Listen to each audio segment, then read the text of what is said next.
Bueno, barratsaldeon eta ongi etorri denoi Solastu EU zikloko online mahai inguru edo solasaldi honetara. Bai etxetik jarraitzen gaituzuen hoi eta bai beste hoi ere. Ongi etorri, gaurko saioa Gipuzkoako Foru Aldundiaren laguntzarekin antolatu dugu eta uste dut behintzat hemen pantailan ikusten gaituzuen arteko kezka konpartitu baten bueltan arituko garela. Gaia izango da euskararen egoera soziolinguistikoa, baina fokua zehazki hezkuntzaren alorrean jarriko dugu. Orduan, gu bostok arituko gara gaur solasean, ni neu dinamizatzaileen lanetan, Uxoa Inurrieta, eta nirekin batera hizlari edo arituko zaretenok, banan aurkeztuko zaituztet, alfabetikoki, Ainhoa Lasa, batetik. Txaldean.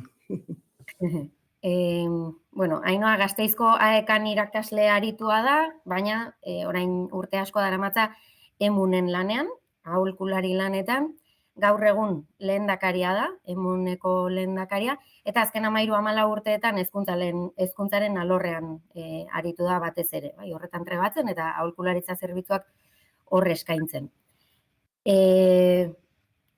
Une honetan, kontzientzia eta portaera linguistikoak lantzeko prozesuak bideratzen edo dituzue, eta hor aritzen zara, arduradun eta aholkulari lanetan. Hainbat udalerritan, gero kontatuko diguzu gehiago, eta esango diguzu zehazki zeintzuetan aritzen zareten eta. Ongi etorri? Eskerrik asko zei. Alfabetikoki bigarren orduan Gari Goikoetxea, ikasketaz kazetaritzan lizentziatua eta hizkuntza plangintzako unibertsitatea aditua da, berrian kazetari aritutakoa, baina geroztik euskara teknikari edo aritua batez ere. Lehenik Ueman ibili zen eta gaur egun Tolosako udalean. Euskal soziolinguistikarekin lotutako 2 liburu badauzka argitaratuta, bata euskara irabazteko bidean, 2016an ateratakoa, eta bestea aurten bertan, labetik atera berri, esnatu ala hil, 2025an bertan argitaratua, Iñaki Jurrebasorekin batera. Ongi etorri zuri ere, Gari? Arratsaldeon, eskerrik asko. Hirugarrenik, Iñaki Arruti, ikasketaz biologian lizentziatua eta hizkuntza plangintzan diplomatua, zu ere, eta, eskarmentu handikoa euskalgintzan eta hizkuntza politikan. Udal hizkuntza politikan Lasarte Oriako euskara zerbitzu buru izandakoa da, 35 urtez, eta Udal Top jardunaldien sortzaile ere bai. Baina, lanetik kanpo gizarte mugimenduetan ere, aritutakoa, besteak beste, Lasarteko Jakun Euskara Elkartearen eta Topagunearen sortzaile taldeetan parte hartu du. Eta gero, aholkularitza lanetan, han eta hemen hizlari eta irakasle aritutakoa. Euskararen aholku batzordean parte hartzen du, Garabiden, Euskaltzaindiko Gogoetagunean, eta bar. Eta gaur egun, Gipuzkoako Foru Aldundian aritzen da lanean, eta hizkuntza estrategiako zerbitzuko burua da. Ongi etorri, Iñaki? Eskerrik asko, arratsaldeon. Eta azkenik, baina ez azken, Rosa Ramos, ikasketaz euskal filologoa, eta batez ere tokiko administrazioetan, euskara teknikari lanetan aritua, 20 urtez baino gehiagoz, Nafarroko hainbat udalerritan, eta 2021an Uharri soziolinguistika aplikatuko zerbitzua sortu zuen, eta horretan aritzen da batez ere. Euskara eta euskal komunitatearen bizi berritzeko prozesuetan, aholkulari batez ere, baina, formatzaile, ikertzaile eta divulgatzaile. Gaur ere hor kokatzen da zure lana, ongi etorri. Mila esker, arratsaldean guztioi. Bale, pixkanaka hasiko naiz, hitza zuei ematen, galderak egiten joango naiz, baina planteamendu orokorra zein den argi uzteko, 2 erronda nagusi egingo ditugu. Hori da nire proposamena. Lehenengo erronda nagusian, saiatuko gara gaurko gaiaren diagnostiko moduko bat egiten, baita denon artean argazki moduko bat osatzen, zein den gaur egungo egoera, hezkuntzari dagokionez, euskararen egoera, eta gero bigarren errondan aurrera begira jarriko gara, eta gehiago hitz egingo dugu, estrategia, zer egin genezaken, zer egin beharko genuken, eta bar. Vale?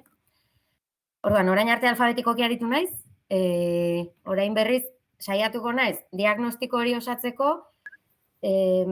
mailarik orokorrenetik edo espezifikoagoetara jotzen. Bai, orduan, hasiko gara diagnostiko orokorretik eta pixkanaka joango gara hezkuntzaren esparrura gerturatzen.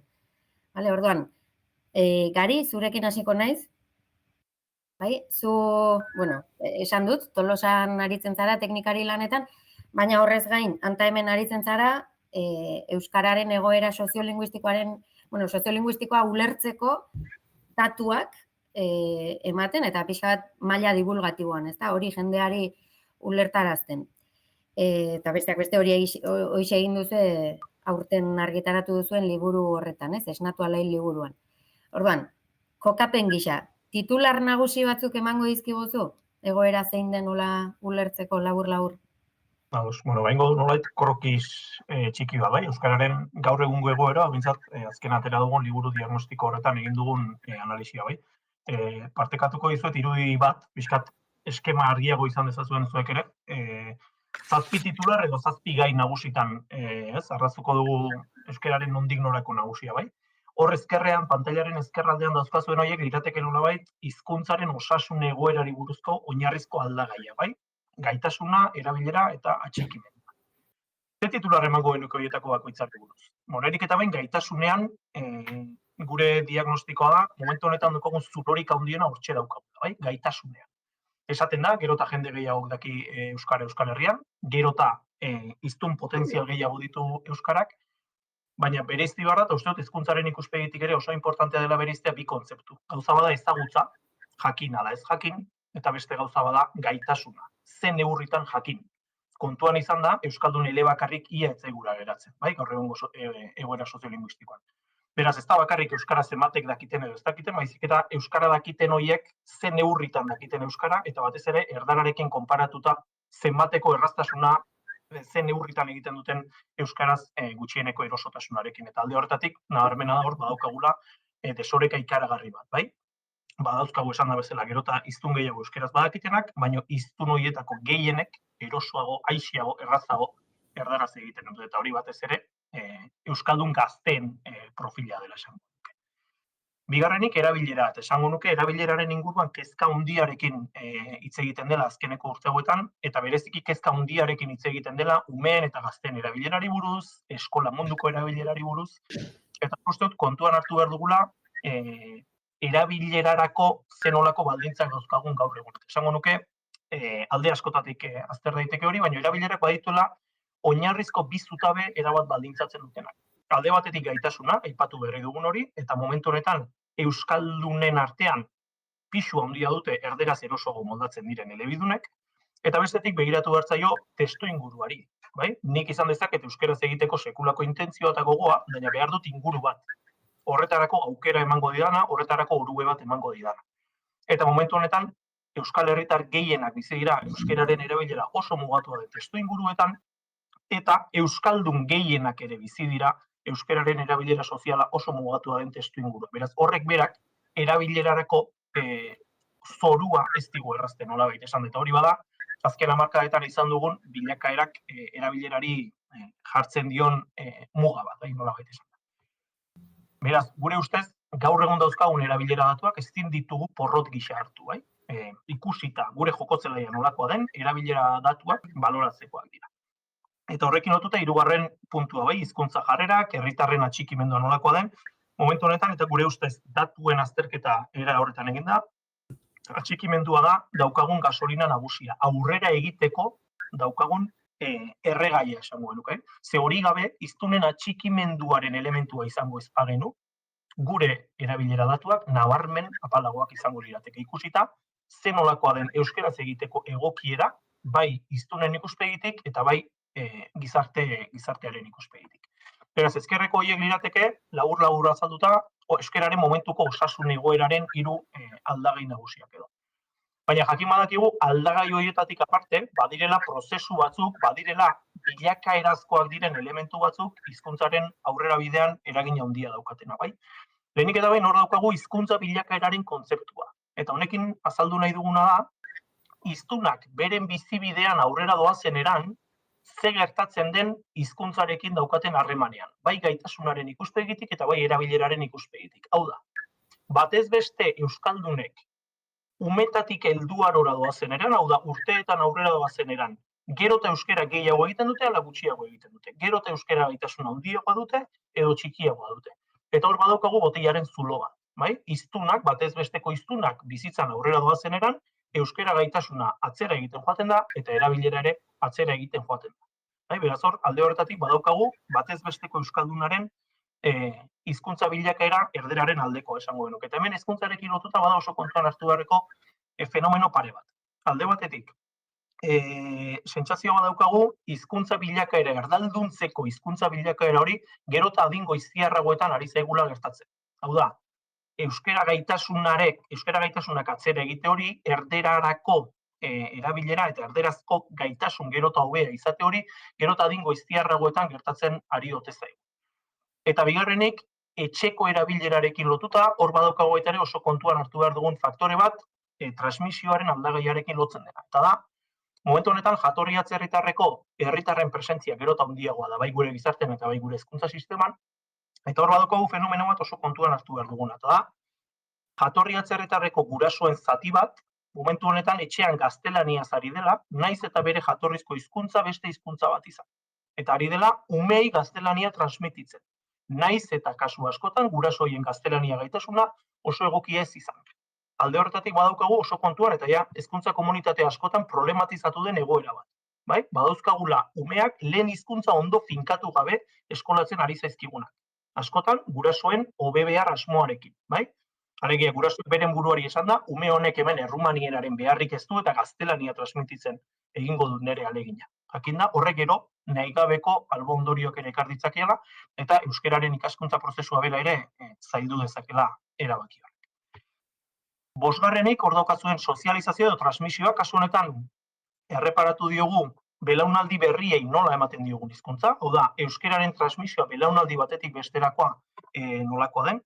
Alde horretatik esango genuke, irabazia daukagula hor, eta bestela ezin da azaldu nolatan Euskal Herrian umeak diren euskaraz gehien egiten dutenak alde adierazgarriarekin. Eta horri balio handia eman diogu, ze askotan iruditzen zaigu hiek gauza normalak direla, nola ez dute Euskal Herriko kaleetan umeek egingo euskaraz gehien.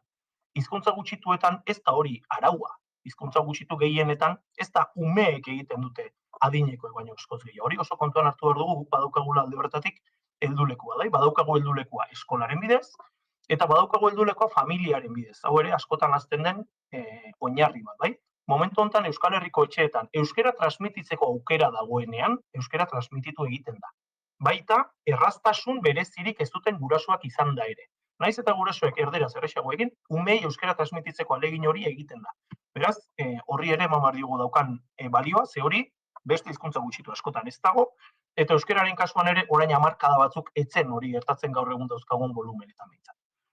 Baina sozializazioaren gaiarekin lotutan badago, nolabait familian eta eskolan egiten den inbertsioaren zati bat zapuzten da, bai? Nun zapuzten da besteak beste?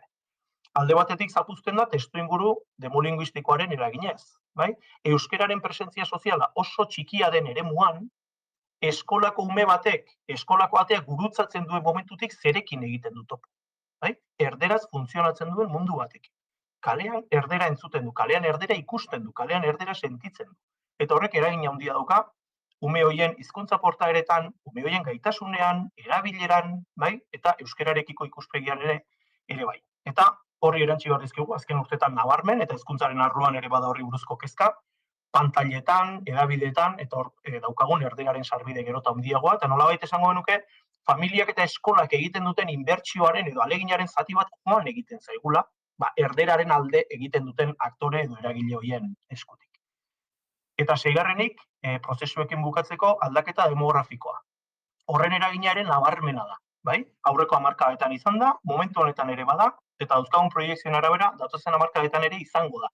Aldaketa demografikoak eragina daukate. Eta aldaketa demografikoei buruz ari garenean, ari gara alde batetik bai, jatorri atzerritarreko immigrazioari buruz, eta horrek badakigu hezkuntza alorrean zenolako aldaketa ekarri duen, ari gara baita ere jaiotza kopuruaren beherakada nabarmenari buruz, alegia ume gutxiago dauzkagu, ume gutxiago dago gure gizartean, umeek duten pisu demografikoa txikiagoa da, eta beraz, umeak direnez gure hazkundea ekartzen duten adin multzo nagusia, hoien pisua txikiagoa baldin bada, bai? Horrek gure hazkunde ritmoetan badauka eragina. Beraz, aldaketa demografikoen eragina ere hortxe daukagu. Eta azkenik aipatuko nuke ikuspegi geografikoa edo, bai? Eta uste dut hori hezkuntzaren arloan ere bereziki kontuan hartu beharreko aldagaia dela, bai? Gauza bada Azpeitia, beste gauza bada Altsasu, beste gauza bada Tutera. Eta hori ere oso kontuan hartu behar dugu, ikastetxe bakoitza ze eremutan ari den lanean, ze joko zelai daukan, ze ikasleria datorkion, eta alde horretatik, uste dut, aldagai geografiko ere, hizkuntza politikan oro har gehiago hartu behar dugula kontuan, eta hizkuntzan ere bereziki kontuz erreparatu behar diogula ikuspegi geografiko hori.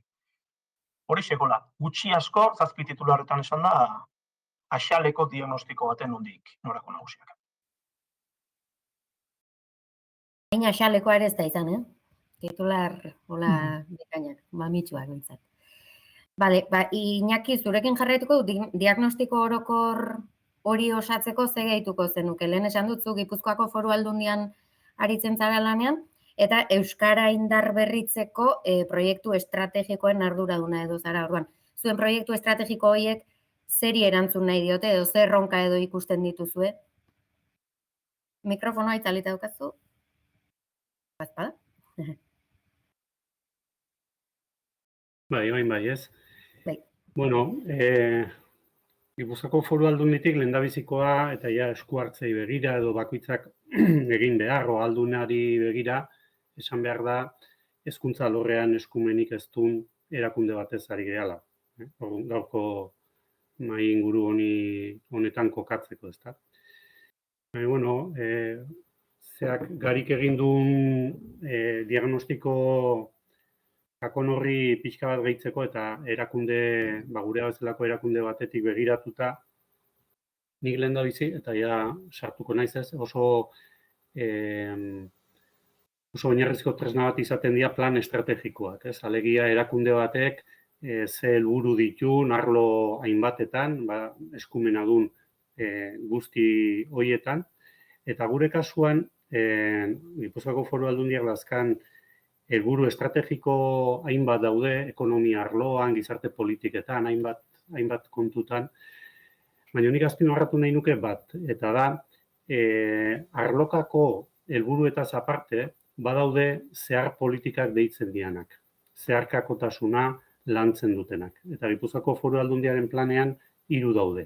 Bata da genero berdintasunarena, bigarrena da jasangarritasunarena, eta 3. da hizkuntzarena. Orduan, Gipuzkoako Foru Aldundiaren plan estrategikoak dauka hizkuntzako zeharlerro bezala idatzita bere helburua dela Aldundiaren jarduna izango dela euskeratik eta euskeraz. Eta hau, esaldi bada, gaina oihartzun sozial bat edo ezagun bat dakarren izenburu bada, baina azpimarratzekoa da, nik uste eta ja 2025 gaudela kontutan hartuz, ulertzea hizkuntzaren beraren eta ondorioz hizkuntza politikaren ikuspegiak oso oinarrizkoa eduki behar dula zeharlerrotasun hau. Alegia, gurera ekarriz zerbait esatearren Gipuzkoako Foru Aldundiak, baina berdintzait Jaurlaritza esan edo berdintzait Tolosako udala esan, Tolosako udalak edo Gipuzkoako Foru Aldundiak egiten duen hizkuntza politika ez du bereziki euskera zerbitzutik egiten. Askozaz hizkuntza politika gehiago egiten du ekonomia sailetik, gizarte politiketatik edo beste edozein arlotatik ez. Eta hau, nahita esaten dut, esaldi simple hori ez, Aldundiak bere jarduna euskeratik eta euskeraz egingo dula, daukala izenburu edo titular edo ikuspegi bezala, simplea da, baina horrek azpian badauka, eta saiatuko naiz azaltzen, logika soziolinguistiko, nik uste esanguratsu eta sakon bat, ez? Izan ere, ez dakit hizkuntza politika ulertuko bagenu, ez dakit hizkuntzaren korpusari edo gramatikari edo ez dakit zeri lotutako gauza bat bezala, orduan hizkuntza politika klase bat inberko genuke, baina nik esan duten ikuspegia baldin badaukagu horrek beste toki batera garamatza, ez? Logika linguistiko hori, eta ez daia Tolosako udalarentzako, Gipuzkoako Foru Aldundiarentzako edo beste edozein erakunderentzako ere badazka printzipio batzuk. Eta printzipio horiek nik uste igual gutxi gehiago ezagunak ditugu, baina gogoraztea lagungarri egite zaigula gero detailetan aritzerakoan bestela azteko arriskua dazkaten kontu batzuk dialako ez. Lehendabizikoa da, ia kontu guzti hau hizkuntzaren indarberritzea ideologia batetik egiten dugu. Ideologia linguistiko batetik. Alegia, nik uste soziolinguistikaren oinarriek erakutsi digutela gaur egun, hizkuntza indarberritzeak baditula, izan behar ditula ezinbestean printzipio batzuk edo baldintza batzuk bestela ez da gertatu. Bata da hizkuntzen arteko berdintasuna, berdintasun printzipioa deitzen dioguna. Eta da ikuspuntu honen abiapuntua. Alegia, ontzat jotzen dugu munduan dauden hizkuntza guztiak, naiz eta momentu historiko konkretu bakoitzean egoera diferentean egon izaeraz berdinak diala. Hala ez palima da, berdintasun printzipio horretatik abiatzez gara seguruenik supremazismo ikutuak dazkan beste printzipio batzutatik abiatuko gara eta orduan ez da ulertuko edo gauza diferenteak ikusiko ditugu ez. Bigarrena da jasangarritasunaren printzipioa. Alegia berdinak baldin badia eta aberastasun bat bezala ulertzen badugu munduan daukagun hizkuntza aberastasun hori ona dala, aberatsa dala hori, horrek eramate gaitu hori gerta dadin eta hori manten dadin jasangarritasun baldintza batzuk sortzea. Eta jasangarritasun baldintza horiek nik uste eskatzen dutena dela, labur esan da izango litzake, ia onena ote dan bakoitzak ere hizkuntza komunitate bakoitzak lurralde eremu bakoitzean bertako hizkuntzaren nagusitasuna edukitzea dan desiragarria, ala hobea dan denok inglesez eta saltxitxa jaten bukatzea, ezta. Orduan, hori teknikoago esan liteke eta da azken batean, ia hizkuntza bakoitzak historikoki eraiki den inguru eta lurralde horretan gizarte kohesiorako hizkuntza komuna izan behar du nala ez. Eta gure hipotesia eta gure nahia eta nik uste oinarri soziolinguistikoek erakusten digutena dela baietz, horrela izan behar dula ez. Eta hirugarren printzipio bat, nik uste dela, eta garik esan dunarekin lotuta eta uste hezkuntzarako eta beste kontu batzutarako balio du, ezinbestekoa dela, edo nahi badezue, nahikotasun funtzionalaren printzipioa. Alegia, ezinbestekoa da, beharrezkoa da, hizkuntza bat normal biziko balin bada, garrantzitsuak dian eremu edo funtzio batzuk nagusiki hizkuntza horretan betetzea gizarte osoarentzako. Eta hor sartzen da, nire ikuspegitikan administrazioa bera, hor sartzen da hezkuntza eta hor sartzen da zehaztu beharko genituzken beste eremu batzuk.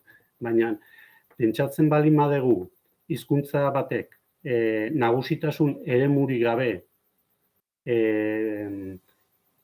indarberritu litekela eta biziberritu litekela, nik uste oinarri faltsuetan egiala. Orduan, uste dut geroko gure praktika edo hizkuntza politika egiteko eratan, garik aipatu duen bezala, geografia aldetik nagusitasuna hizkuntza horretan duten eremu geografikoak behar ditugun bezala, baita ere behar ditugu guk eremu soziofuntzionalak deitzen ditugunak. Alegia, behar ditugu familiak nagusiki euskeraz bizidianak, eskolak, aisialdi taldeak, enpresak, danadalako gizarte egiturak behar ditugu nagusiki euskeraz arituko dianak. Eleaniztasun ikuspegi batetik eta gero gehituz nahi ditugun hizkuntzak. Baina, oinarri horiek jartze espalin baditugu, gaina hau esateakoan ematen du euskeraren inguruko kapritxo badala. Eta ez da kapritxo bat, da soziolinguistikak erakutsi diguna eta beste hizkuntza normalizatuek ere horixe dute. Nagusitasun geografikoak eta nagusitasun soziofuntzionalak. Edo beste hitz laburbilduago batekin esan nahi baldin baduzue, ezinbestekoak ditugu eta eraiki edo bilatu behar ditugu, edo eta mantendu lehendabizi, arnasgune geografikoak eta arnasune soziofuntzionalak.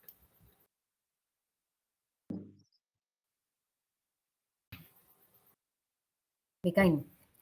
Bale, orduan, ja, terreno orokorra jarri dugu, hitz egin dugu arnasgunez, batetik maila geografikoan, bestetik nahikotasun funtzionalaren kontzeptua ere ekarri dugu Iñakik, eta aipatu du besteak beste hezkuntzak izan behar duela, ez, nagusitasun eremu horietako bat. Ainhoa eta Rosa, zuei bioi egingo dizuet galdera berbera, biok aritzen zarete hezkuntzaren alorrean aholkularitza eskaintzen. Aipatu ditugun datuak, titularrak, gauza horiek bat datoz zuek lanean ikusten dituzuen gauzekin, ez dakit, ze gaineratuko zenukete, bai hezkuntza eragilei dagokienez, edo hezkuntza eragileen artean ikusten duzuen profilaz, ikasle profilaz, pixkat, zuek ze ikusten duzuen lanean. Nahi bauzu Rosa, zu hasita? Vale. Bai, bueno, entzundakoaren aritik pixka bat, eta azken urtetan irakasleen formazioan, formazio saioetan, eta jardueretan ikasitakoa pixka bat kontuan hartuta, igual nik zentratuko nuke pixka diagnostikoa osatzeko eta ja hezkuntzan zentratuta, igual 3 behar edo 3 gabezia, pixka bat orain dauzkate buruan. Batetik aipatu da gaitasunen kontua, Eskabe Garikoitzek egin duen eskema hortan agertzen zen gaitasunaren alde hori dela nolabait hobetu beharreko arlo bat, asko direlako, askoz gehiago beti moldatzen direnak erdaraz euskaraz baino, baina hor ñabardura esango nuke ez dela bakarrik erraztasuna, kontua dela ez da hezkuntzaren ikuspuntutik, errepertorio kontua. Hau da, hezkuntzaren bidez, pixka bada gauza bera, baina beste begirada batetik eta hezkuntzatik ikusita.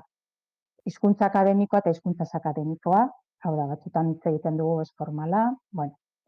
Azken finean, oso gutxitan egiten da lan sistematikoa eta estrategia didaktiko zehatzekin, hizkuntza ez akademikoa transmititzeko ikaslei, hau da, azken finean, ahozkoa behar den dimensioarekin eta behar den sakontasunarekin lantzeko. Eta ez bakarrik, noski hori oso garrantzitsua da,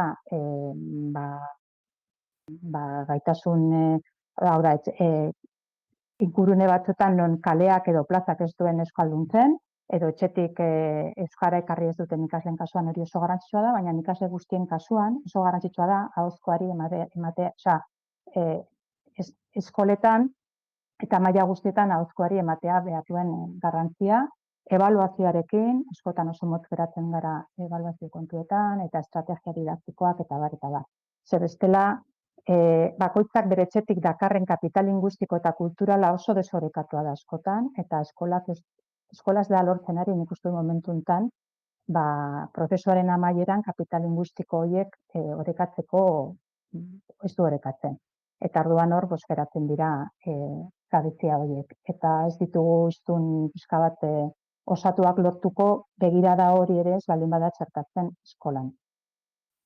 Hori batetik eta bestetik aipatu da hori atxikimendua segurazki komunitate bezala badela gure indargune bat, Iruñetik ikusita argi daukatala dela, komunitatea gisa, baina iruditzen zait hizkuntzan ere atxikimenduari ez zaiola igual lan sistematikorik edo zaiola aitortzen behar hori, ez da ikusten egin behar dela azken finean hizkuntza minorizatu bateko hiztuna zer den ulertzeko lanketa bat egin behar da, ikasleek ulertu behar dute hori, jakin behar dute ze baldintzak dauden, eta azken finean hiztun mailan ere dauzkaten gorabeherak edo dauzkaten distorsioak eta desorekak edo barne gatazkak ezagutza eta erabileraren artean eta bar, horiek ongi ulertu behar dituzte zergatik eratzen zaizkien, eta aurrerapen handia egin behar da irakasleek hori nik uste dut haien jardunean ere txerta dezaten. Eta hirugarren bat, eta horrekin lotuta, askotan gertatzen da ingurune soziolinguistiko igual dentsitate gutxiagoko ingurune soziolinguistikoetan falta zaiola euskaraz ikasteak ez duela zentzu handirik, ez baldin bada praktikek askotan huts egiten dutelako, ez dago praktikarik kalean, ez dago lagunarteko praktikarik euskaraz. Kultura izan daiteke, kulturaren transmisioaren bidez eta kulturaren referentziak izan daiteke zentzu ematen duena euskaraz ikasteari, ez? Kultura ezagutzea, euskaraz egindako kultura. Eta hortan ere, esanen nuke badugula asko hobetzeko. Ze kulturak gainera ematen du komunitatearekin bat egiteko aukera. Eta orduan euskaraz ikasteaz gain kulturaren referentzia baldin baduzu, kulturari gabe, nolabait geratzen da zentzu falta bat gerta daiteke ikasle askoren kasuan. Eta, bueno, aipatu ditut 3 arlo hauek, segurazki hezkuntzan landu beharko genituzkenak hobeki, baina irakasleek askotan dakite nola egin. Gabeziak badaude aldertatik, bai formaziotik, gero nahi baizu gehiago itzengo dugu horri buruz. Nik uste diagnostikoan adostasun handia dagola eta gai hauek behin eta berriro errepikatzen direla, baina ez dago modurik diagnostikotik ekintzetara edo esku hartzetara pasatzeko. Kostatzen ari zaigu pilo bat.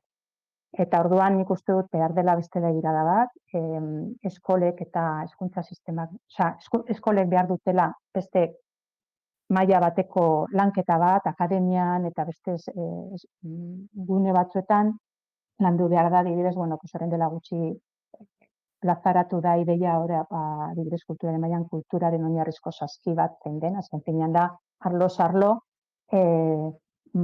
kanonak esan eta Euskal Herriko haur guztiek ezagutu behar dituzten kantak, ezagutu behar dituzten erreferentzia ez dakit idazlenak, antzerkiarenak, bestearenak, baina hori gezurra badiru dire oraindik egin gabe daukago. Eta hori egin beharko genuke, denon artean, eta ezin da utzi irakasle batzuen edo eskola batzuen esku. Hori adibide bada. Baina atxikimendua nola landu adibidez edo erabilerarako estrategiak oraindik oso pobre gaude. Oraindik euskaraz egin esalditik harago jende askori asko kostatzen zaio beste estrategia batzuk piztea, beste barne motivazio intrintsekoak pizteko estrategiak oso gutxi landuta.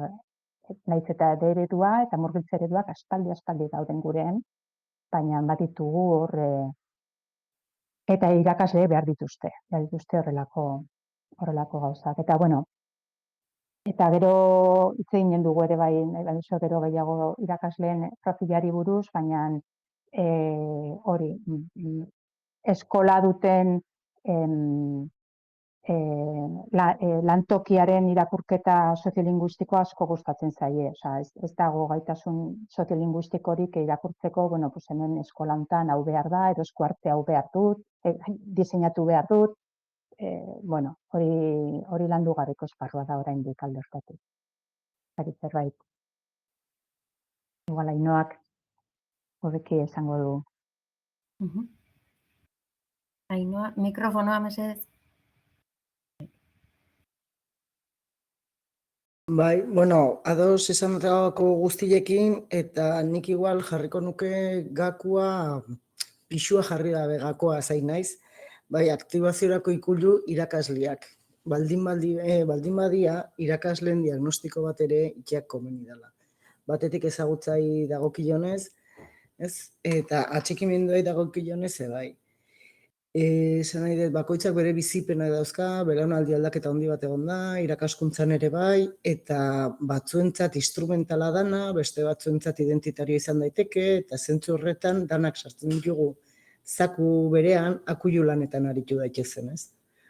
Orduan, uste dut ezagutza soziolinguistikoa behar deula, eta argazki bat egiten ere ikasi behar deula, etxea zerekin osatuta dakaun ulertzeko, jakiteko ze baliabide dauzkaun. Bakoitzak dakan errealitatea, ezer gutxietsi gabe. Eta zentzu hortan, hizkuntza gutxituan ezagutza Rosak esatzen duzuna, zer da hizkuntza gutxituko hiztun edo komunitateko kide izatea, eta uste dut hori hasi behar gala irakasleen handik ere bai. Nik uste dut hor batzutan badagoela kurso puntu bat, zer egin dezakegu besteek euskaraz egin dezaten, eta nik ulertzen detena da hiztun igual Garikoetxek esaten zuen, eskolak hainbeste egiten du, familiak hainbeste egiten du, baina eskola bada leku gako bat, aniztasun hori bizi eta aniztasun hori kudeatzen ikasteko. Ez da aukera libra, ez ditu nire berdinak aukeratzen kalean bezala, ez? Eta zentzu horretan, kriston eskola izan daiteke. Eta hor, bueno, pues, iruditzen zait behar ditugula baita baliabideak, Rosak esaten zuen bezala ezagutza bai, baina baliabideak elkarrizketa esanguratsuak sortzeko. Bai, eta hor bada, ez? Ba, gaztiak ze behar du, eta gu batzutan komeni zaiona eta behar duna berdintxo entzuten ditugu, baina behar du bere partida jokatu. Eta itzeiten nahi geha 18 urtekin eskola uzten dula, hortaz aigea. Eta maseekin lanbide heziketara doala eta hor interbentzioare gutxiago izaten diala. Orduan ze behar dut, oraindikan nola bizi nahi duten kontzientzia eraikitzeke dakaten momentu hortan, ez? Eta nik uste hor, gure diskurtsoak ere egokitzeko behar bat badakaula, nola pentsarazi gertatzen nahi zaiona. Eta uste, beste batzutan ere zakuka bezala funtzionatzen deula. Eta zakuka esan nahi dut, gaztek hainbeste, aurrek hainbeste, eta herrian bertan diferentzia handiak daudela. Eskolaz eskola, eta irakurketa askotan oso gureko aiken dugu, eta guren ikasgelan ere askotarikoa. Orduan, igual diferentzia horiek eta elkarrizketa desberdin batzuk irikitzeko ikusten ikastea behar dugu. Bai, portaeratik harago, jarreran zer dagoen ikusten ikasi beharko genukela iritzen zait. Bai, azkenen euskara zingo badet, ez da gaitasuna bakarrik da, merezi dit, nire alineatzen zaizkidalako hainbat kontu nire barrenian. Ze portaerak aldatzen dira, eta ikusten dugu aldatzen ditugu, orduan minok ez duten ez beti bat, ez beti bestea. Eta zentzu horretan, uste eta aurriritziz josila gaudela, diskurso zarraitugula gauza batzutan, eta, bueno, replanteatzea, ez? Kultura esaten zen nuna bezala Rosa, guai. Baina ze kultur maila dago, kontsumo aldetik, ezagutza aldetik, eta irakasleen belaunaldian ere bai, belaunaldi zabal lortan, eta zer transmitituko du, ze iruditerikin lan ingo du, eta badakigu hori lantzen. Ez da nahiko abesti bat jartzea eta ezagutaraztea. Sormenetik edo, nolain atxikimendu hori, eta atxikimendua gauza sinpletara erreala izan dadin. Nik uste hor daola misterio handia. Eta zentzu hortan, hoxe, ikaslean bueltan daun ekosistema osoakin lan iten ikasi behar du. Pieza bat aldatuta ez da nahikoa. Odana moitzen da, bakoitza beretik, bere neurrian, leno, beranduo gure lekura bueltatuko gaze. Zatik, ekosistemak horretara ematen naulako.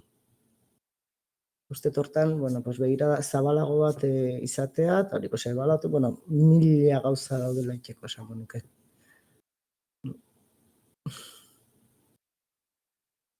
Bikain, bale, eskerrik asko. Osatu dugu labur-labur, baina osatu dugu lehen argazkia.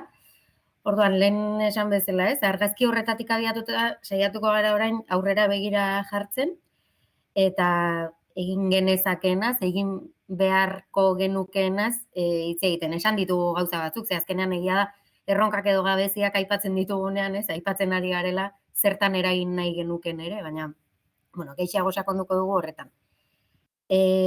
Gari, zurekin jarraituko dut berriro, uste dut hemen ere aipatu dira olako gauzak, eta euskalgintzan aritzen garen guztiok ez, oso barneratua dugula transmisioak edo zein hizkuntzan, baina hizkuntza gutxitu batean ere bai, ez, ze garrantzi duen, eta hezkuntzak ze paper giltzarri jokatzen duen horretan, ez.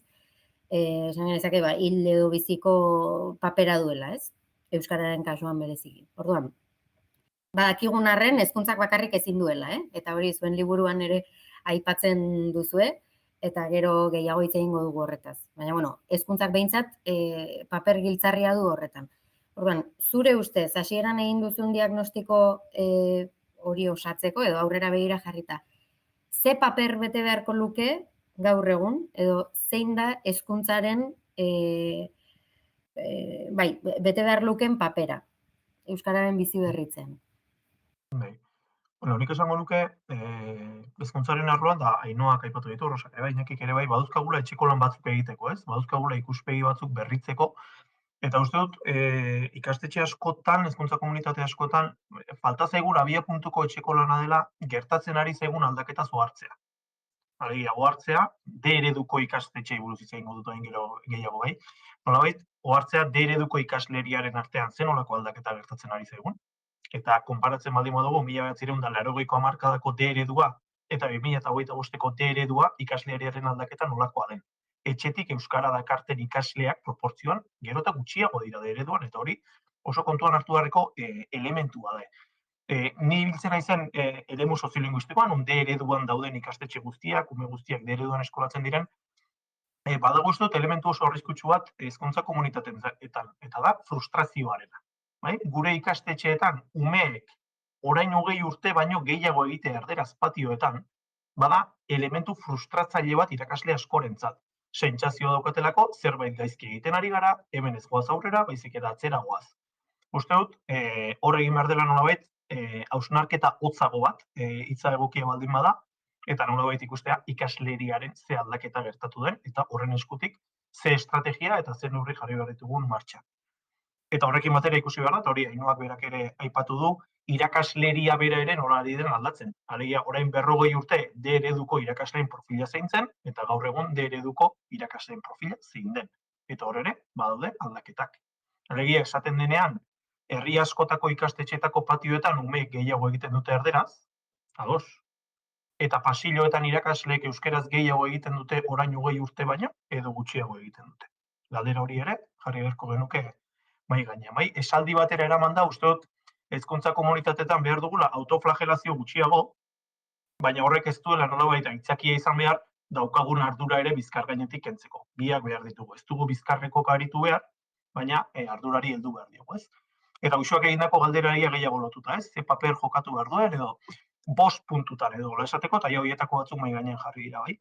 Uste dut alde batetik badaukagula oraindik beharra ikuspegi soziolinguistikoa, ezagutza soziolinguistiko hori gehiago edatzeko eta hizkuntzak ikasteko prozesuari buruzko ikuspegia gaurkotzeko. Esan nuke oraindik oso errotuta dagoela eskema lineal bat. Alegia da, euskera ikasi eta gero erabili. Bai? Ikasi erabiltzeko. Baina honek funtzionatzen du bizikletak bezala. Bizikletan nola ikasten da? Ibiliz. Bai? Hizkuntzarekin ere berdin. Ez da ikasi erabiltzeko, baizik eta kontrako norabidean ere bai. Erabili ikasteko. Zenbat eta gehiago erabili, gaitasuna handitu egiten delako, eta kontrako erabiltzen ez bada, gaitasuna atzendu egiten delako. Beraz, uste dut, ikuspegi hori ere oso kontuan hartu behar dugula. Bigarren gakoan ere ustez, hori Rosak ere aipatu du, ahozkotasunaren garrantzia.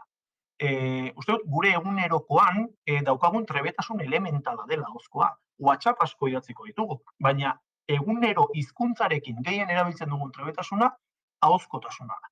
Beraz, uste dut hor, gure buruari ere galdetu behar digula, gure eskola umeek zenbat orduz hitz egiten duten euskeraz. Bai? Hitz egiteko ze espazio dauzkaten.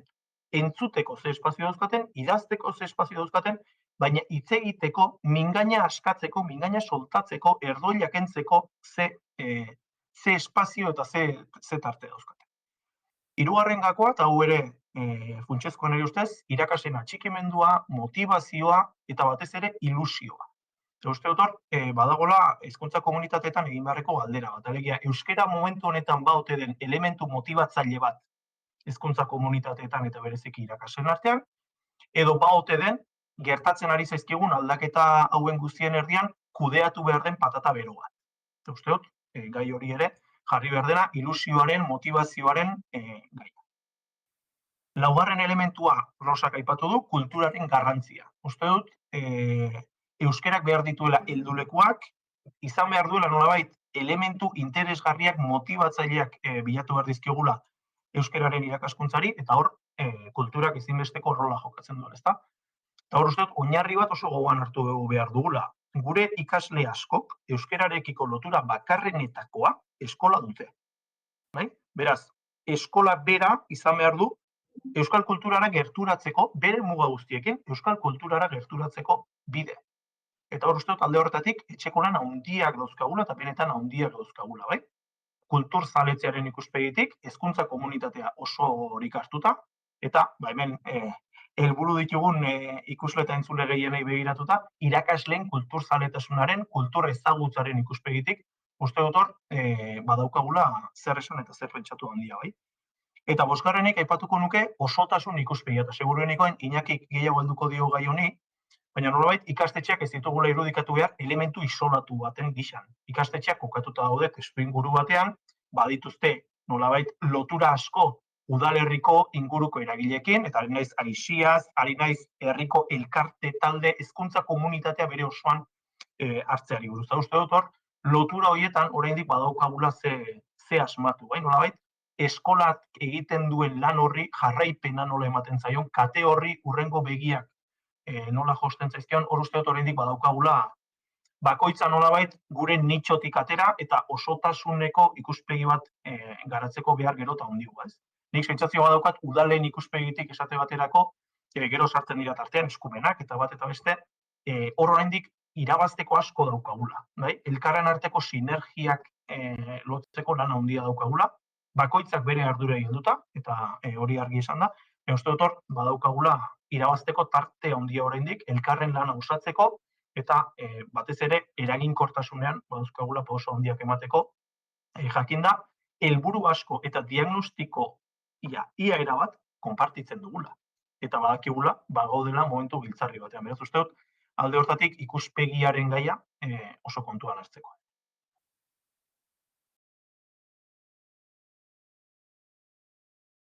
Primeran, bukatu duzun moduan, ja eman diozu sarbidea nire hurrengo galderari. Bueno, esan dugu, ez? Uste dut denok gatozela bat, hezkuntzak edo biziko papera jokatzen duela horretan, baina hezkuntzak bakarrik ezin duela. Garik esan du, osotasun ikuspegia falta zaigula, eta Iñaki, zuek Foru Aldundian lehen esan duzu gainera etzaretela zehazki hezkuntzan aritzen, ez? Eta beste maila batzuetan aritzen zaretela, oso kerrezpanago uste dut hezkuntza ez formalari, lehen Rosak ere aipatu du, hezkuntza ez formala, pixkat aisialdia, kirolari, horri ere garrantzia handia ematen diozue. Orduan, nola uztar genitzake bi gauzak? Edo nola eragin genezake beste esparru horietan, horrek ere hezkuntzan bestelako eragin bat izan dezan. Bai, nik uste logika berean gabiltzala denok eta hasierako interbentzioan aipatu duanari pixka bat jarraituz, logika hau da, alegia hizkuntza gutxitu batek, edo egoera gutxituan dagoen hizkuntza batek, gutxitua egoteari uz diezaion, ezinbestekoak ditu, lehen esan deten bezala, arnasgune edo soziofuntzional horiek, ez? Nola bate, euskera nagusi izango duten eremuak. Bat bistakoa da eta segurenik oinarrizkoena hezkuntza da, eta urte guzti hauen ondoren, lehen ere bai segurenik bagenekin, baina hori bera ezinbesteko izan arren ez dela nahikoa, ez? Gainea, hezkuntza komunitatea, ja jetxiaz herri batera, eskola batera, ulertuta zentzu zabal batean, Gela barruan zer egiten duen oso garrantzitsua da, baina ikastetxea eta hezkuntza komunitatea ez da gela. Orduan, ikuspegi horretatik heldu beharko genioke, behingoz gaiari, eta hor bai, eta gela barruan, noski, puntu klabe bat da irakasleeria, ez? Garik esan du irakaslearen diagnostikoare egin beharko genukela, bistakoa da, asko aldatu dela irakasleen perfila, baina ez dut esaten ikuspegi peioratibo batetik, esaten detena da beste guztiok bezala gure zirkustantzien ondorio gera, ezta? Oraingo irakasle asko euskerak izan duen hazkunde krisi baten ondorio dira, edo zirkustantzia horien ondorio, zorionez. Orduan, gertatzena, daukagun egoerari aurre egiteko, irakasle dia horrek seguruenik irabaziduna gauza batzutan, eskastu beste batzutan. Nahi naiz oso orokorrean hitz egiten, ez? Eta bat da, askotan ahalduntze linguistiko edo soziolinguistikoa deitzen diogun hortan laburbiltzen dana. Baina hori seguruenik badaukagu Aldunditik programa bat sustatzen nahi gana EHUrekin, baina hori seguruenik Rosak asko sakonago eta hobeto azalduko du. Nik gehiago osagarritasun horren ikuspegitik, eta uste badiazue joku bera eginaz, hizkuntza gutxiagotu batek nagusitasun eremu horiek behar ditun bezala, ezinbestean, hiztun batek ere, hiztun osatzeko pertsonak, baita ere behar du nahikotasun funtzional bat. Ez da posible hiztun bat osatzea soilik familiakin. Ez da posible hiztun bat osatzea bat bai, esan nahi dut, gizarte bateko hiztun guztiak. Orduan, ikuspegi horretatik, nahi baldin baduzue bestera batea esan da, baina eskola sozializatze eremu bat dan bezala, haur eta gaztetxo batek dazka sozializatze eremu hainbat. Eta orduan, behar du minimo bat, nahikotasun funtzional bat. Hizkuntzak behar duen bezala, hiztunak berak ere bai. Eskola D-ereduko eskola batean jartzen baldin badea, segun nun jartzen dugun eskola hori, edo hartzen baldin badeu 8 urteko ume hori baldin badago, lehenago beste datu bat emango izu eta aspaldikoa da, baina eskola hiztun bila programak berak, Jaurlaritzak egindako ikerketa batek aspaldi neurtuzun, 8 urteko haur batek gelan pasatzen dituen orduek zer suposatze zuten bere urte osoko esna orduekiko. Ze euneko, ze portzentaje da hori, kantidadez. Batatzen euneko 15 zala, ez? Alegia, ume batek gelan ordu guztiak euskeraz pasata, bere urte osoko esna orduen euneko 15 pasako lituzke euskeraz. Asunto askoz komplexuagoa da, baina ematen digu pisuaren, pista bat ematen digu, ez? Gero, gela barruan zeiten du. Entzun bakarrik, ala aitatu dan bezala asko hitz egiten du. Ze aidagaratzen gehiago ulermena, ala mintzamena ere bai. Eta horrela, atxikimendua edo ez, 1000 gauza kualitatibo gehiago dago.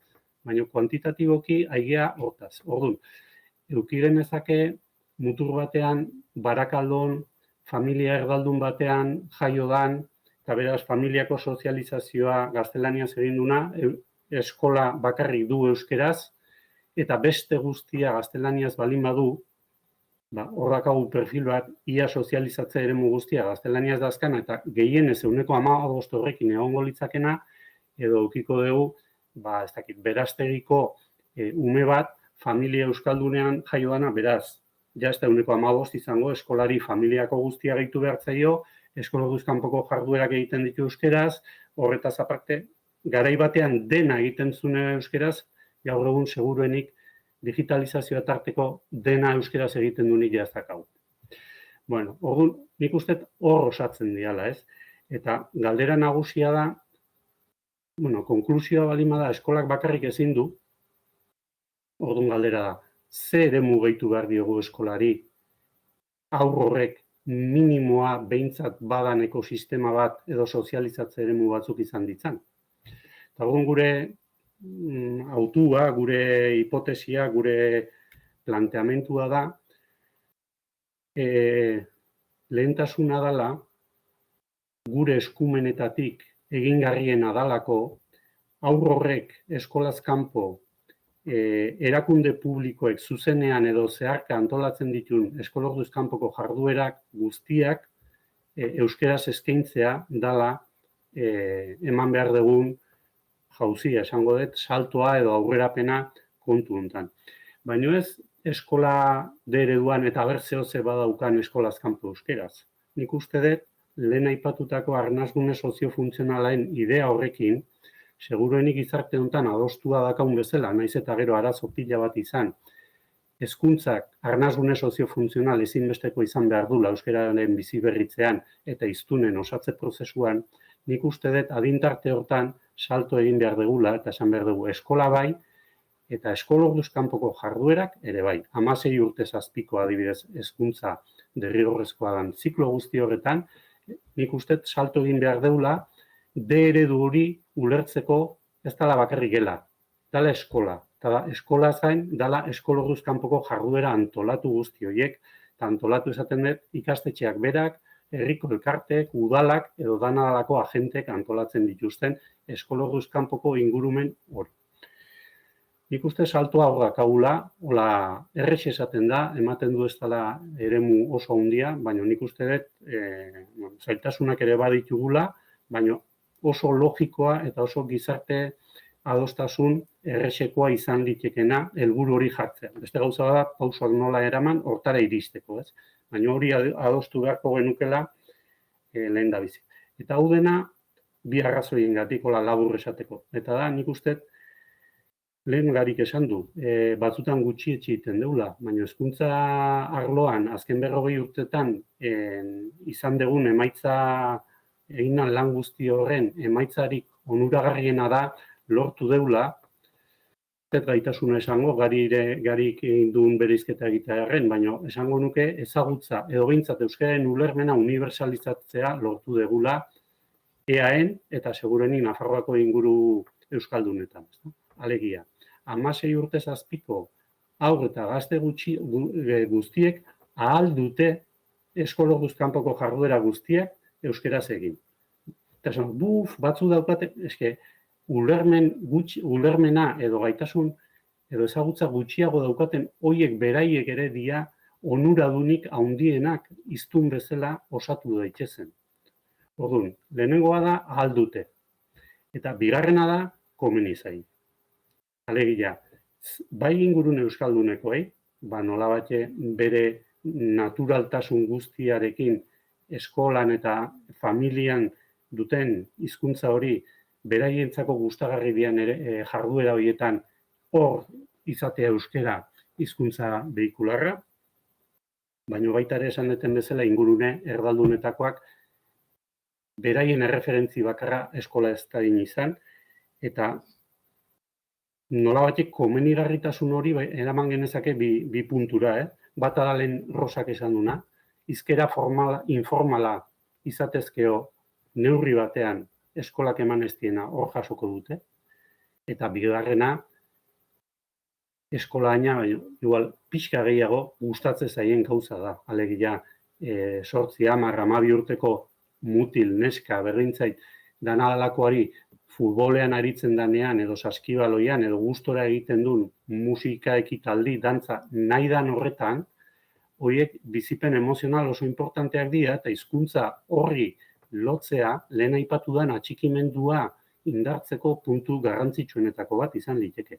Orduan, nik uste salto egin behar deula eta eskolak bakarrik ezin du edo eskolan barruan zer gehiago eta hobeto egiteaz gain, ulertu behar degula ikuspegi ekosistemikoago batetik eta aurraren bizitza errealitate horretan eremu pribatuetan sartu gabe, erakunde publikoek behintzat zuzenean antolatu edo zeharka laguntzen dituzten eskologuz kanpoko jarduera horiek euskalduntzea uste dela daukagun erronka nagusitakoa.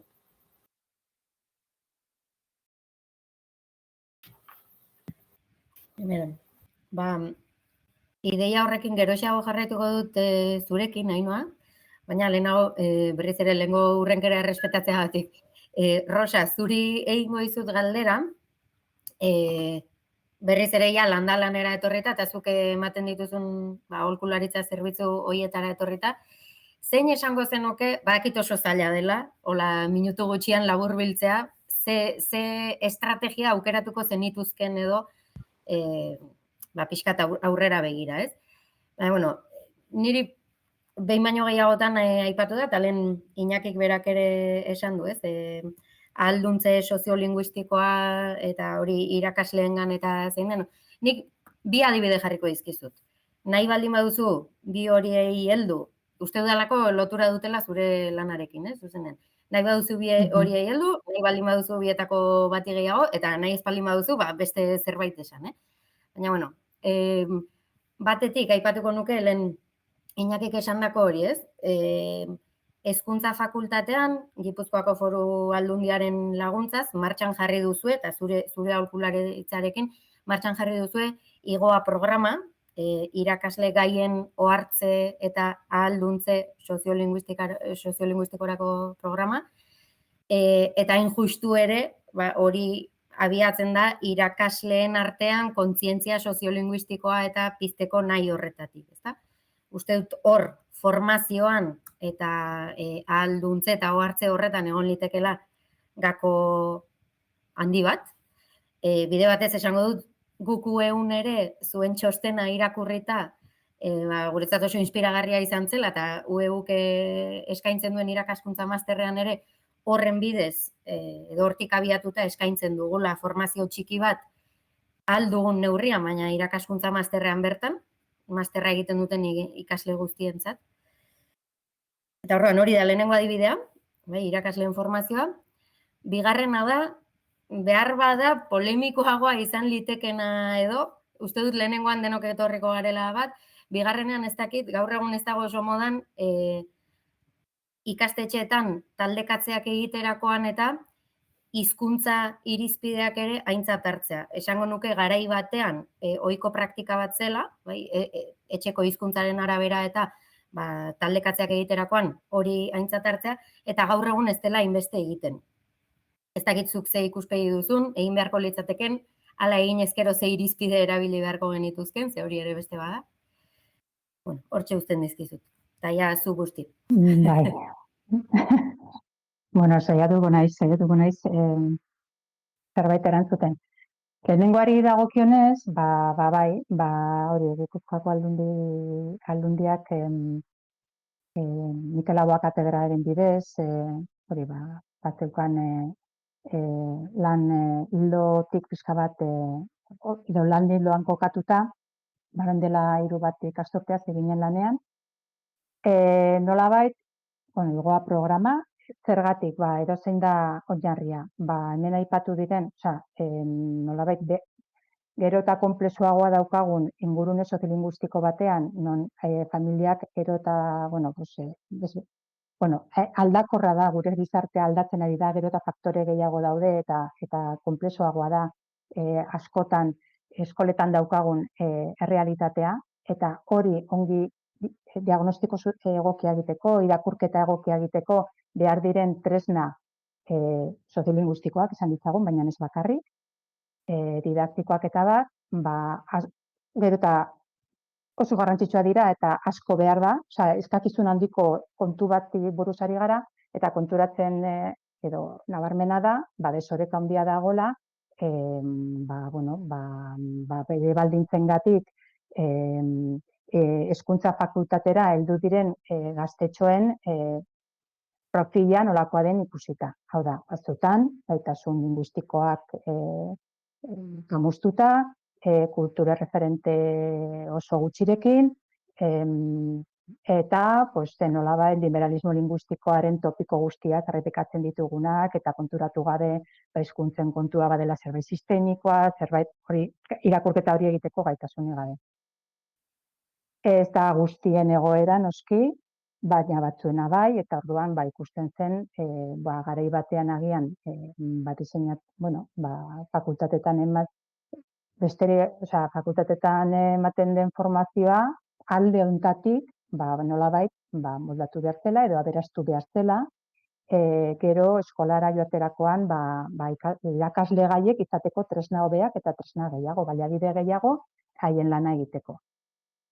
Eta hori da pixka bat hasierako motivazioa, horre betiko diagnostikoa eta helburuak eta jarrita, eskuartze beti, eskuartze batzuk planteatu dira, eta lan horretan ari gara egia da, hemen aipatu da zeharka bigarren hezkuntza, eta egoera zaila baldin bada lehen hezkuntzako irakasle gaien kasuan, ikuste dut bigarren hezkuntzako irakasle gaien kasua oraindik zailagoa dela edo urrunago da geratzen direla gai hauekiko. Bakoitza dator bere fakultatetik, bere formazioarekin, baina ez daukate gaioa, bere esperientzia pertsonalaren arabera izango dute formazio handiagoa edo txikiagoa kontu hauetan, ez?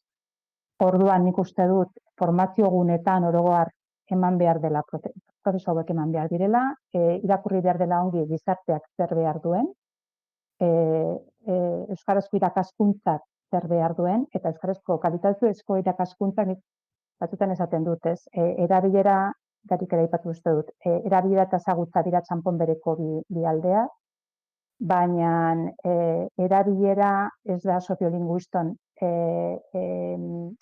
tema bat edo obsesio bat, bada kalitatezko irakaskuntza lortzeko faktore ezinbestekoa.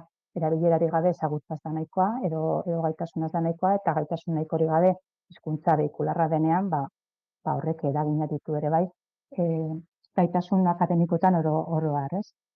Orduan, nik uste dut, eta hau esan da, batzutan joaten garenean hezkuntzako eragilengana, joaten gara gure bizioa, euskararen bizi berritzearena, eta egin beharko genukela ariketa, haien lekuan jarrita, haien ikuspuntutik, zer daukaten irabasteko, hobeki ulertuta baldintza soziolinguistikoak zeintzuk diren, eta da haien lana hobeki egitea, emaitza hobeak lortzea, eta ze betetze profesional handiagoa ere bai. Eta nik uste dut hori azpimarratzekoa dela. Orduan, hori, kontua da oso bide experimentala dela eta berria dela, eta, hor lantalde bikain bati esker, ari garela gauzatxo batzuk pixka bat probatzen, eta testatzen, eta, aurrera egitea da, eta gero, baldin den neurrian zabaltzea.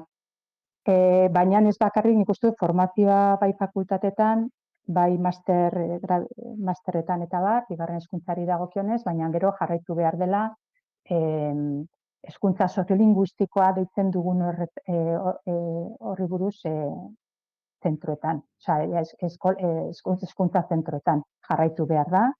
Ikuspegia ezin delako izan irakasle batena bakarrik, izan behar da beti, eskolaten begirada, eskola edo institutua bigarren zentro osoaren begirada egin behar dira programa adostuak, eta ez momentuko irakaslearen motivazioaren araberakoak. Orduan, nik uste dut gauza hauek erapan behar direla beste plano batera ere bai, eta sakondu soziolinguistika, hezkuntza soziolinguistikoa zer den eta hori, ez? Eta formazioa behar da desoreka handia dagolako beharrak batetik gizarteak dituen beharrak, eta euskal komunitateak dituen beharrak, eta gero profesionalek jaso duten nolabait erramenta kutxa, ez? Hor desoreka handia dago. Hori, gero gehiago zehaztuko du, baina pixka bat hola improvisazioz oro har kokatu dut igoa programaren zeregina.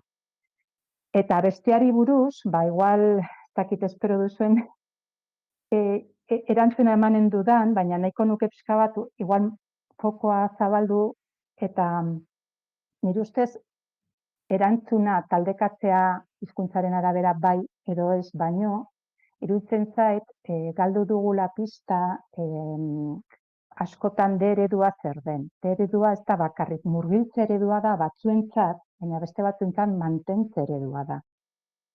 Eta kasu askotan mantentze ereduaren barnean, hau da, eskola etxetik euskaldunak diren ikasle horien beharrak ahaztuta ditugu. Eta ez dizkiegu ez helburu, ez didaktika, ez ditugu, nolabait dira errezago duten ikasle batzuk, besterik gabe. Ez beharko lituzkete, beraien helburu didaktikoak, bere helburu ahozkotasunean, bestetan berdin, jakinda gela batean izango ditugula batzuk murgiltze bete-betean daudenak, eta beste batzuk ez, eta lehen esan dudan bezala bakoitzak ere etxetik dakar kapital linguistiko eta kultural eta bar bat, bakoitzak hasieran daukan kapital horren arabera garatzeko proposamen didaktiko eta pedagogiko batzuk beharko ditu, eta eskolak izan ditu baliabideak, azken finean, berdintasun eta ekitatea lortzeko prozesuaren amaieran. Baina askotan ahaztu egiten zaigu, mantentze ereduan dauden horiek ere behar dituztela helburu batzuk eta neurketa batzuk eta bat. Orduan, hori esan da, ze gertatzen da, aipatzen ari garen arazoengatik, familia euskaldun askoren espektatibak ez dira betetzen ari, eta frustrazio handi bat dago. Eta gero eta gehiago entzuten da, nire, zuen eskerketak azaldu duena, Euskal Herrian bizitzeak erlalduntzen du. Leku batzuetan oso txikitatik, eta gero beste batzuetan gaztearoan, eta hori, ez? Orduan, egia da sozializazioa azten denean ematen eskolan, askorentzat dela erdara sozializatzeko esparru bat. Eta hala da. ez akademikoki, baina bai beste esparru horretan, ez akademikoan, ez? Eta horrek sortzen du frustrazioa, eta orduan, batzutan daukagun tentazioa da, esatea, bueno, pues, sozializazio, nolabait guzti edo sozializazio maila jaitsi, eta guztiekin nahasi beharrean, babestu gure batzuk, mantentzeren duga izango zena, bananduko dugu, ez?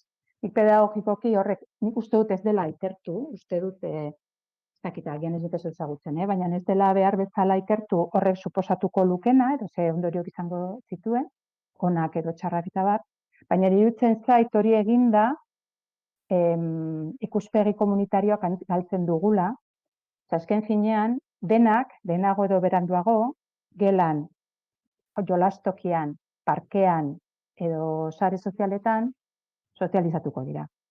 Orduan lortu behar dugula sozializazio hori euskaraz izatea, guztientzat. Hori izango litzateke apostua, bai?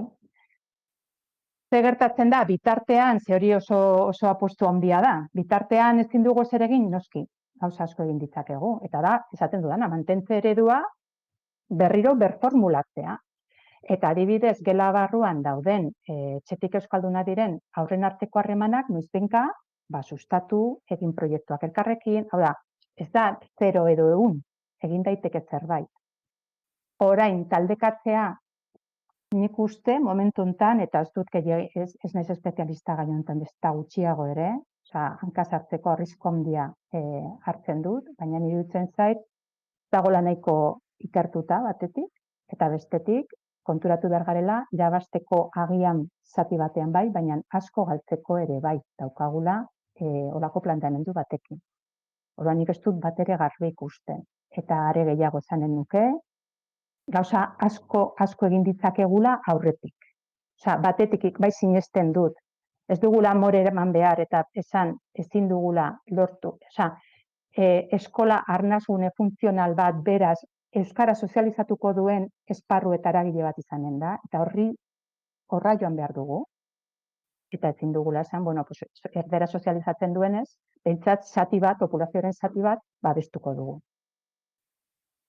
Nik ez dut bat ere argi ikusten, iruditzen zait komunitarioki eta ikuspegi komunitariotik ez dela bidea, baina esaten dute, beste aldetik ere iruditzen zait familia askoren espektatibak ez direla betetzen ari, mingarria izaten ari dela, eta igual gauzaz eskolak ere, gauzasko egin ditzake, baita pedagogiare familiekin, eta azaldu zeintzu diren prozesuak eta hori ez dugu esan, baina familiaren kontua, familia eta eskola norabide berean joatea oso garrantzitsua da, baita familia ardaldunek ere lan handia egin dezakete aisialdi aktibatzen, egin dezakete kultur transmisioaren lan handia eta refortzu gisa eskolak egiten duen lanaren refortzua, baina horretarako lan pedagogiko handia egin behar da familiekin, bai erdaldunekin eta bai bestekin.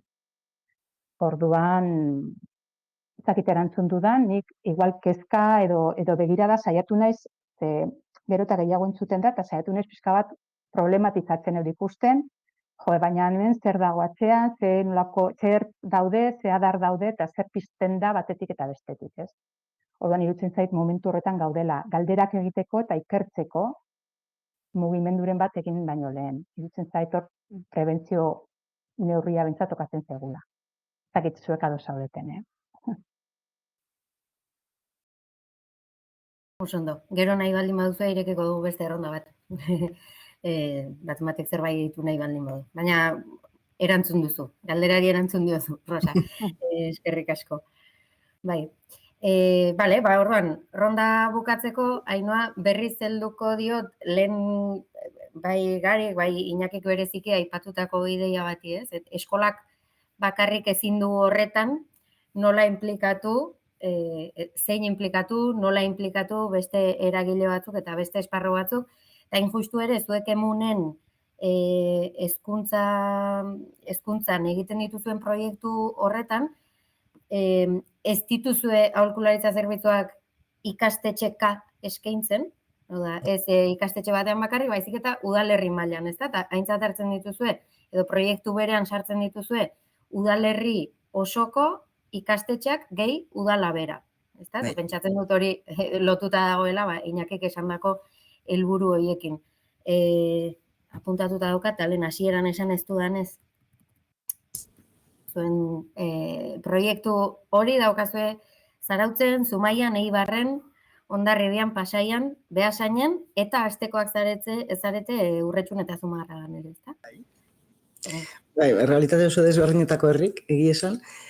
Bai, bueno, igual guazi hasi ginen, ikastetxeka saioak ematen taula, eta, bueno, poliki-poliki, danak bere garapena daka, eta konturatu ginen, kasualitate zikentzan hoi beharrezkoa zala.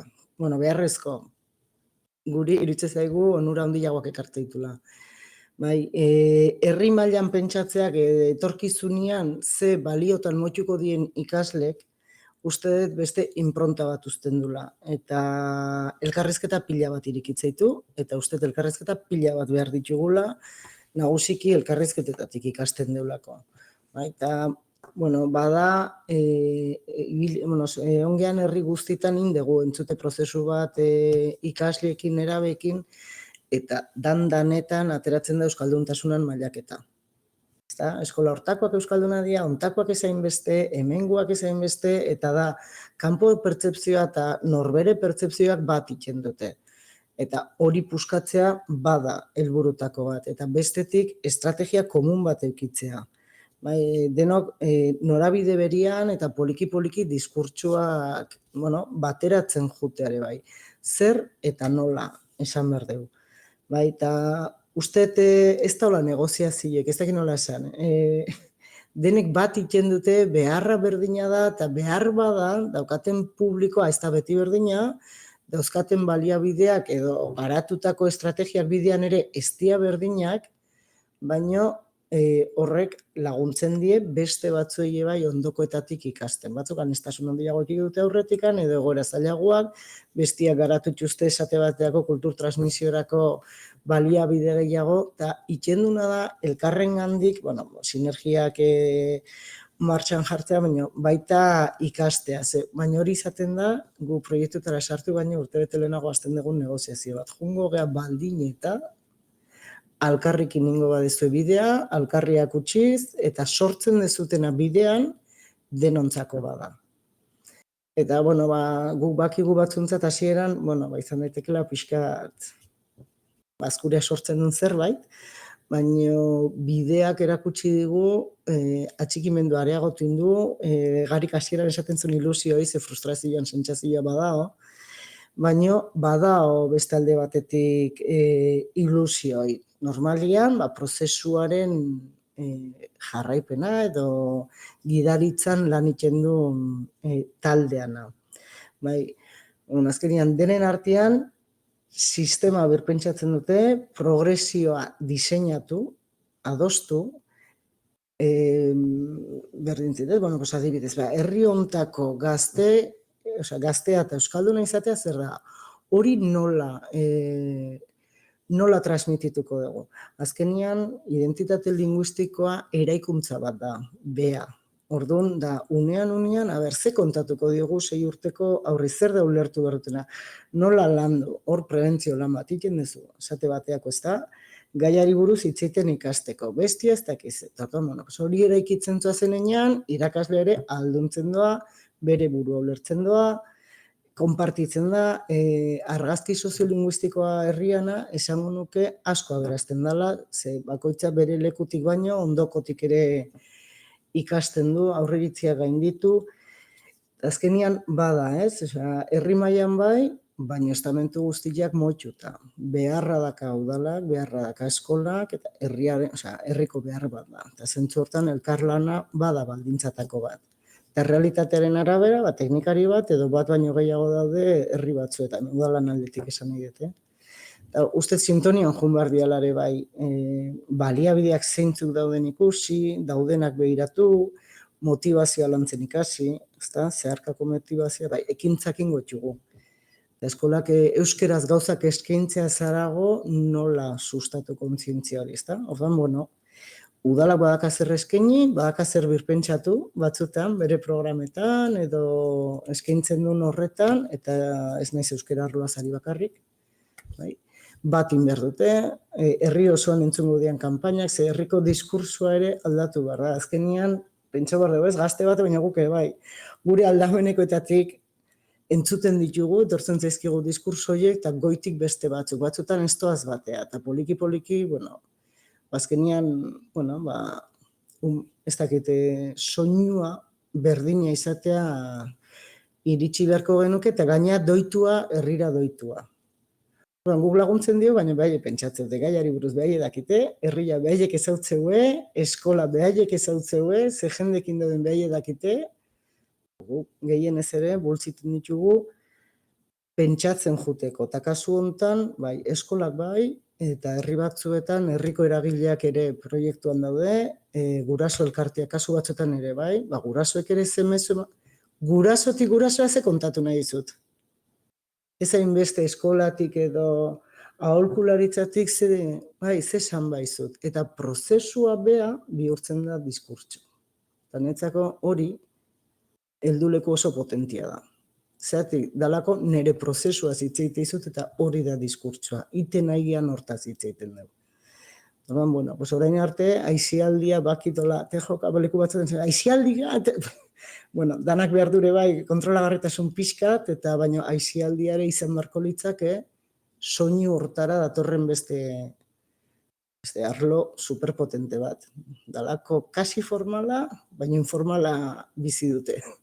Eta are erakargarriagoa izan daiteke. Baina bai, eta bueno, hor hortxe.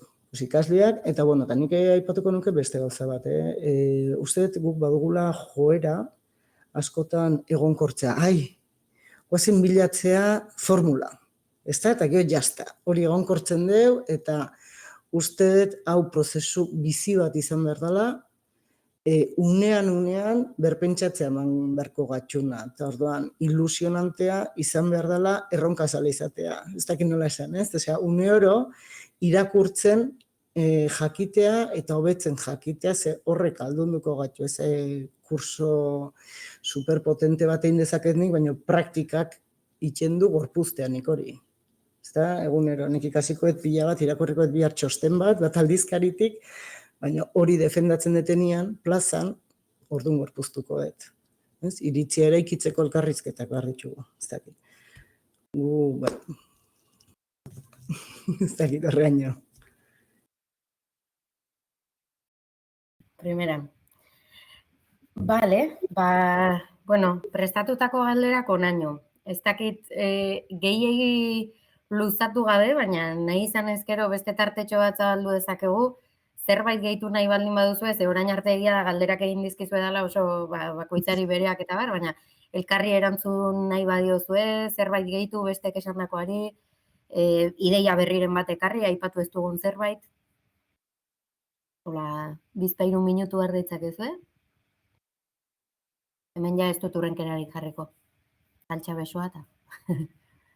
Nik esan nahiko nuke gauzatxo bat, porque hola, ni behintzat, azten izenean hola ezinetik, zein leken, bueno, esango nuke, dala jende potente pilo bat hortik, eta falta zaiela saretzea pixka bat. Ze bakardade handia sentitzen dute oso urratzaileak izan daitezken asko. Horiek identifikatu eta saretzea izan daike gauza handi bat. Ze eskola osoan pixua ezin du euki. Euki ezin duen bezala euskerako irakasleak, ez? Gure proiektuak behintzat, soinketakoak ikasi dute, ze ariketa mota egin dezaketen klasian, edo matematiketatik zer landu daiteken, edo ingelesetik, ez? Imperialismo linguistikoa esaten zen duen Rosa, hori ingelesetik itean marabillosoa da. Ingeleseko ikasgaian, ez dakit, ez? Bueno, pues, esango nuke badaula jende berritzaile asko, eta gauza asko gorde, eta guk gauza asko deskubritutxo. Dazkagu, matematikatako irakasleak, matematikak erabiltzen ditunak euskal kulturak kontatzeko. Eta, izatea, nola inleik, eta zati da zure kajoian. Ez? Bueno, pues, hori bada super erronka bat niretzako, idana ateratzea.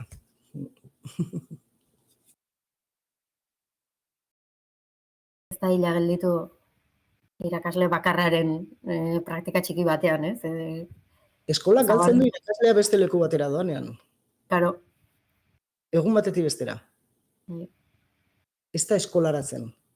Eta niretzako hori ere kultur transmisioaren ezintasun bada. Baita. Ez bakarrik idazleen izenak edo liburuak.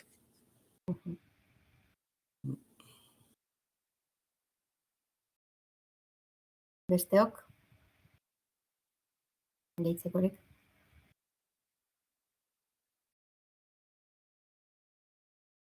Nik igual gauzatxo bat, aisialdia dudari gabe bada eskolak izan dezakeen aliaturik handiena, batez ere hori eskolak egia delako, orain arte ez diola heldu ez askotasunari nire ustez behar bezala ez hezkuntza ez akademikoari, baina aisialdiak ere ez da aisialdiko hezitzaileen formazioa adibidez garrantzia izan behar duen hizkuntza formala eta berez. Eta aisialdia estrategikoa dela, baina nahaztu gabe eta hemen ikusten dut gure entzulen artean bada egongo direla hezkuntza arloko pertsona asko. Guk beti hemen behintzat egiten dugun lanean azpimarratzen dugu gelaren zentralitatea. Tentazioa daukagu horren beste esparru entzuten ditugunean eta ikusten dugunean, kirola, sare sozialak ez dakit. Hemen bakoitzak egin behar du bere esparrua zaindu, bere esparruan eraiki edo egin pentsatu zer egin dezaken, eta gero Ainoak aipatzen duen bezala modu koordinatuan denok saiatu norabide berean joan, baina oso garrantzitsua da gelan, pentsatzea gelan gauza asko egin daitezke, nik uste dut begirada bat eman behar zaiela momentu honetan adibidez ze metodologia erabiltzen ditugun euskararen jabekuntzan, bai txikiekin, bai zenolako euskara irakasgaia daukagun institutuetan, gauza asko daude begiratzeko, batez ere hezkuntzatik. Eta hori, eta hezkuntza ez formala ez dela bakarrik aisialdiko kontua, batela ere jolastokiko, jantokiko, gelan bertan oso garrantzitsua da. Eta hor, maila akademikoan gauza dira ikasle guztiak, baina ondokoari zerbait azerratu direlako zerbait esan diotenean hor pasatzen dira gaztelaniara. Irakasleak, nik uste dut horregatik esan nahi dut, aisialdia bai ez formalaren nolabait praktika eremu eta jarduera eremua da, baina helburu linguistikoak ez formalak ere ezarri behar direla hezkuntzan, eskolan. Hori pixka bat nabarduraz ez dakit oso garbi, igual pentsatzen dugu akademikoa eskolan, ez akademikoa aisialdia, ez. Esparru asko eta asko dira eskolan bertan, ez akademikoa direnak, eta horri ere begiratu behar zen. Hori lotuta dagoela lehen behin baino gehiotan aipatu da ahozkoa lantzearen garrantzia eta bar, eta ahozkoa egia da, gero praktikan akademikoa ere badela, baina praktikan ahozkoaren zatirik handiena ez formala da, ez? Eta horretarako tresnak ere eskaini beharko genituzke. Ados, besterik gehitu nahi ez baldin baduzue, hementxe utziko dugu. Bai, bota Iñaki. Zuxua, ez da kontraiteko Rosari zen oso antzera pentsatzen dugu, baina, eta gaurko saioaren kontestua biztan da hezkuntza zai gehala eta nagusiki ikastetxe barruko eta ondorioz gela barruko eta zai gehala, baina dazkagun inkoherentzi guztien tartean ikuste dut, batzutan, eta biak behar dira, behar da zehaztasuna, detailea eta gela barruan gauzak hobeto egitearen ikuspegi hori, baina gero askotan ez da pasatzen, baina beste askotan bai, ikastetxeak berak, gero eskolarduz kanpoko jarduerak balima dazka, askotan ikastetxeko ikasle izandako D-ereduko ikasleak hezitzaile, entrenatzaile dianak. Eta hori ez balima dugu konsideratzen lehen esan dugun ekosistema horren parte, ez dakit nola esan, nik faktore struktural horiei gehiago erreparatzen diete, soziologikoagoak dian horiei, psikologikoak dianak baino, eta hor uste aldaketa bat egin behar degula, pentsatzen degulako garrantzi gutxiegi daukala, edo ez dela gure zeregina, ezta? Eta uste dut ordu pila bat dihoaztila, gazteek pila bat disfrutatzen duten jarduera bezala, ezta. Eta horrek ondorio ikaragarria dazka, ez dut esango gelak aina edo gutxiago edo gehiago, segurenik gutxiago izango ditu, baina bestela gela barruan gauzak askoz hobetoago eginda ere, uste oso umezurtz gehatzen gehala, eta sozializatze ere muiek zabaldu behar ditugula gure planteamendu psiko-linguistiko hoien eremuan. Oso ondo. Gari, ez zera animatuko hirugarren errondan? Justo Iñakik esan den niretik hoxe nabarmendu nahi nuen, askotan aisialdiari buruz hitz egiten degunean, burura datorkigun nolabait oso egituratuta dagoen aisialdi eskaintza bat, eta nik nire testu inguruan, eta nik lan egiten duten udalerrian mintzat, gure aisialdiko begirale gehienen profila, eta ari naiz kirol taldei buruz, ari naiz eskola kirolari buruz, aisialdiko asteburuetako jarduerei buruz, gure begiralen profila da, oraindik ikasketak bukatu ez dituzten gaztetxoena. Beraz, ari gara gazte horien hizkuntza gaitasunari buruz, hizkuntza portaerei buruz, baina aldi beren gazte horiek beraiek dira hurrengo belaunaldien hezitzaile ja badirenak 17-18 urterekin. Eta uste dut nolabait hor hautsi egiten dela hezitzaile eta ikasle nolabait bi multzo oso bereizi gisa hartu behar ditugunak. Alegia, Rosak Igoa proiektu horretan EH dauzkan irakasle gai horiek, ja urte batzuk emango dituzte segurenik kirol talde bateko entrenatzaile edo aisialdi talde bateko begirale. Eta uste, talde hortatik hori ere oso kontuan hartu behar dugula. Nolabait, egituratze aldetik hor badauzkagula gure egiturazko hutsuneak. Horrek hizkuntzari eragiten dio eta beste hainbat arlori ere eragiten dio. Uste, talde hortatik aisialdiaren gaian badagola zer sakondu. Hor besteak aipatu daitezke lan baldintzak eta bar.